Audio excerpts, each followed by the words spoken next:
Egg layer পরোটা যদি এইভাবে বানানো হয় বাচ্চাদের স্কুলের টিফিন বক্সে বা বড়দের অফিসিয়াল টিফিন বক্সে, এইভাবে যদি এগ লেয়ার পরোটা বানানো হয় তাহলে খুব সুন্দর করে খেয়ে নেওয়া যাবে।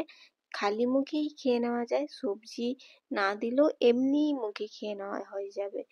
আমি একটি মিক্সিং বোল নিলাম, ওর মধ্যে দিয়ে দিলাম আমি আমার গ্লাস মাপে 1 গ্লাস ময়দা ও ওই গ্লাসেরই মাপে 1 গ্লাস আটা, স্বাদ মতো লবণ দিলাম, 1 চামচের মতো সাদা তেল দিয়ে ভালো করে আমি মেখে নিলাম। তারপরে আমি দুধ দিয়ে অল্প অল্প করে ভালো করে একটি মিডিয়াম ডো বানিয়ে নিলাম মেখে, দিয়ে ওর উপরে আরো 1 চামচ তেল দিয়ে মাখিয়ে 10 মিনিট রেস্টে রেখে দিলাম। একটি প্লেটের মধ্যে 2টো ডিম ভেঙে নিলাম, দিয়ে দিলাম ওর মধ্যে পেঁয়াজ কুচো, গ্রেট করে নেওয়া গাজর, স্বাদ মতো লবণ, হাফ চামচ গোলমরিচ গুঁড়ো ও হাফ চামচ চিলি ফ্লেক্স দিয়ে আমি ভালো করে ডিমটাকে ফেটিয়ে নিলাম। ফেটিয়ে আটা ময়দার ডোটাকে আমি সমান 4টে লেচি কেটে নিলাম।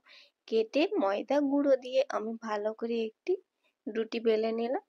বেলে নিয়ে তারপরে আমি ছুরির সাহায্যে 2 সাইডে আমি কেটে নিলাম। কেটে লেয়ার টু লেয়ার এধার ওধার করে ভালো করে শেপ দিয়ে আমি মুড়ে নিলাম। দিয়ে আবারও আমি ময়দা গুঁড়ি দিয়ে ভালো করে পরোটার সাইজ করে বেলে নিলাম। এইভাবে করলে খুব সুন্দর করে লেয়ার হবে, তাই এইভাবে আমি বানিয়ে নিলাম। সমস্তগুলো আমি একসঙ্গে বেলে নিলাম। পরোটার সাইজ ঠিক 4 কোনা। এইভাবে আমি পরোটাগুলো বেলে নিয়ে ডিমের মিশ্রণের উপর লাগিয়ে নিলাম। একটি তাওয়া বসিয়েছি, তাওয়াতে তেল ব্রাশ করে ডিমে লাগানো পরোটা আমি তাওয়ার মধ্যে দিয়ে দিলাম। দিয়ে ওপর পাশে আরো 2 চামচ ডিমের মিশ্রণটি আমি লাগিয়ে নিলাম। দিয়ে তেল ছড়িয়ে স্প্যাচুলারের সাহায্যে আমি চিপে চিপে মচমচে করে খুব সুন্দর করে ভেজে নিলাম। উপর থেকে মচমচে আর ভেতর থেকে হবে খুব নরম। এইভাবে আমি সমস্ত পরোটাগুলো ভেজে তুলে নিলাম।